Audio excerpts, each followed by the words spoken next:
The next fundamental principle of universal African nationalism is that of self-reliance, and this is explained in the following words from the Most Honourable. Power is the only argument that satisfies man. Except the individual, the nation, the race, has power that is exclusive, that individual, nation, or race will be bound by the will of others who possess this great qualification. Hence, it is advisable for the Negro to get power of every kind. Power in education, power in science, power in industry, power in politics, power in higher government. That kind of power that will stand out so that other races and nations will see, if not feel.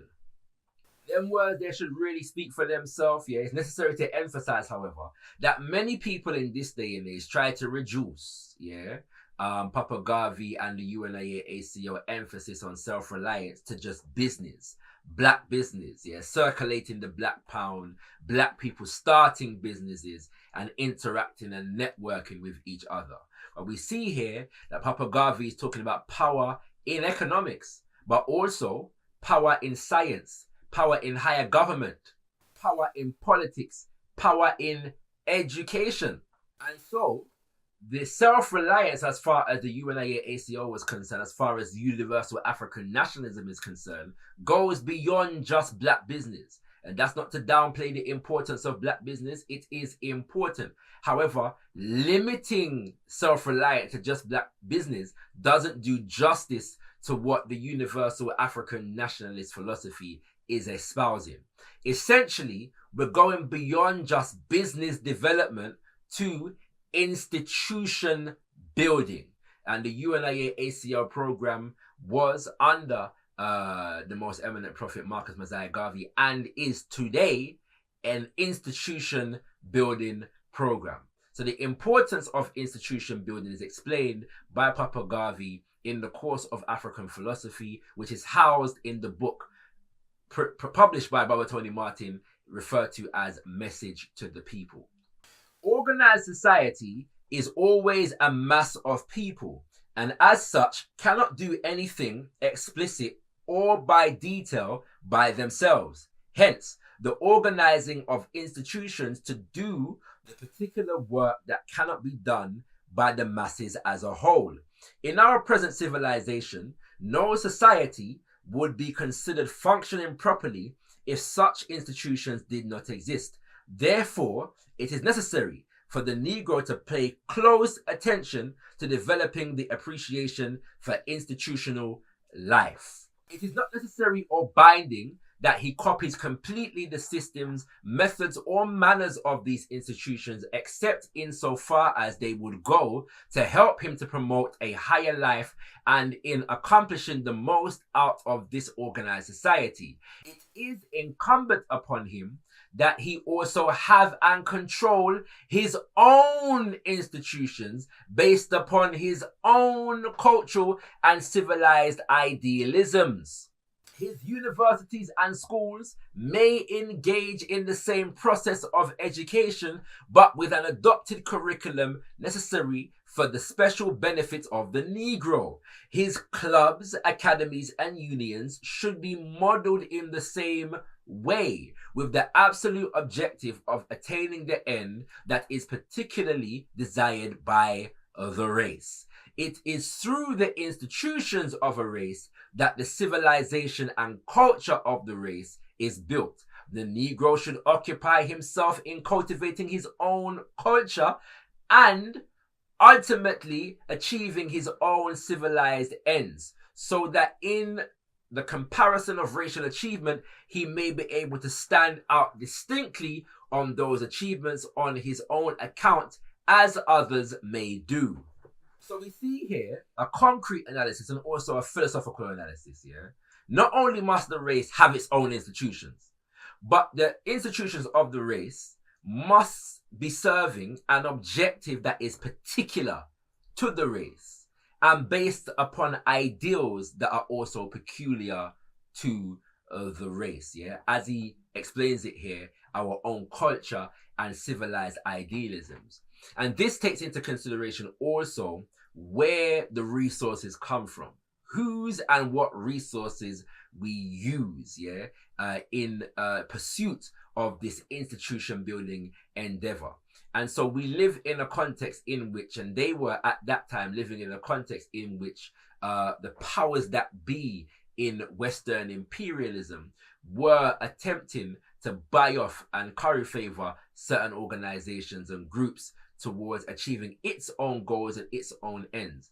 And so we see an example of this, with Baba Carter G. Woodson, all right? And we're going to look at an essay or an article written by one of the leading members of the UNIA-ACL of that time, Robert L. Poston, responding to some money, that Baba Carter G. Woodson, who is the father of Black History and Black History Month, the founder of Black History Month, was given by certain institutions, to continue the study of Black history. And Baba Robert L. Poston responds in this way. In an article written in 1922 entitled Wall Street Gives 50,000 for the Study of Negro History, Baba Robert L. Poston states, "The Daily Press announced last week that the Carnegie and Rockefeller Foundations have given 50,000 to Carter G. Woodson to be used for the study of Negro history.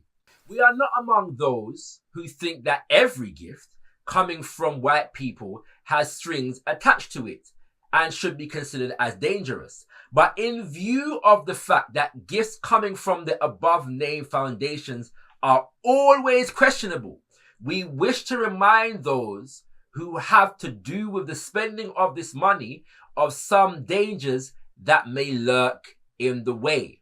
While it is hoped that the 50,000 given to Mr. Woodson for the study of Negro history is given without any harmful conditions attached to it, yet there is always a possibility that such is not the case, and it is up to the people to see to it that these wealthy men with their money do not impose upon us a viewpoint detrimental to our best interests. Mr. Woodson, with whom we are acquainted, is a highly educated gentleman who gives us the impression of being a new Negro. But there is a danger in spending money given to you by other people. And Mr. Woodson's job is going to be to spend Rockefeller and Carnegie's money without accepting Rockefeller and Carnegie's viewpoint. We trust that Mr. Woodson will be successful in doing this. But in the event that he is not, God help us all, for nothing could have a more harmful effect on the Negro than a Negro history dictated by white capitalists.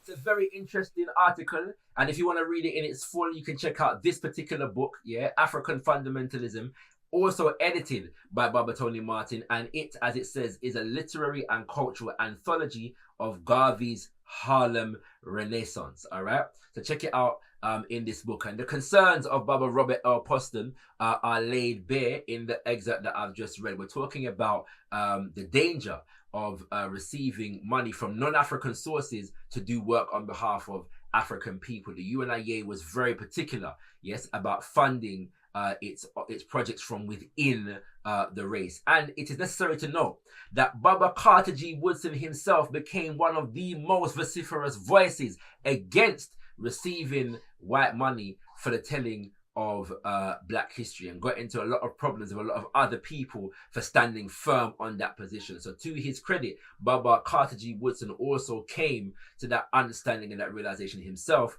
and acted upon it in terms of how he engaged his profession as a historian.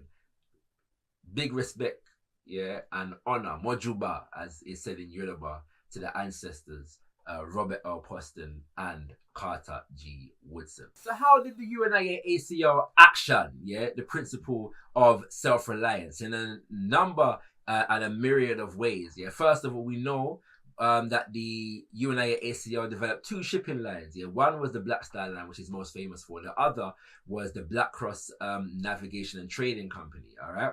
You also had the Negro Factories Corporation, which housed under it a number of different businesses, from restaurants to laundrettes, doll making, millinery, clothes making, and other businesses. Yeah, you had it, the UNIA-ACL had its own media, the Negro World newspaper and the Black Man magazine and newspaper. Most notably, there were paramilitary auxiliaries of the UNIA, most notably the Universal African Legion and the Universal Motor Corps. And the Universal Motor Corps is important because that is a women's military trained unit. Yeah, so the women of the UNIA-ACL are being militarily trained. The UNIA-ACL also had a nursing agency through which it trained its own nurses and midwives. Yeah, and this was the Universal Black Cross Nurses that was producing material on natural remedies for treating everyday illnesses and also treating members and giving birth to UNIA babies and all kind of different thing. In fact, the Universal Black Cross Nurses was said to be the most active auxiliary of the UNIA, and it was made up exclusively of African women. The UNIA-ACL also had various different schools and a short-lived university for the education of its children, and also forwarding towards the next principle, an industrial African development program, and we're going to go into that shortly.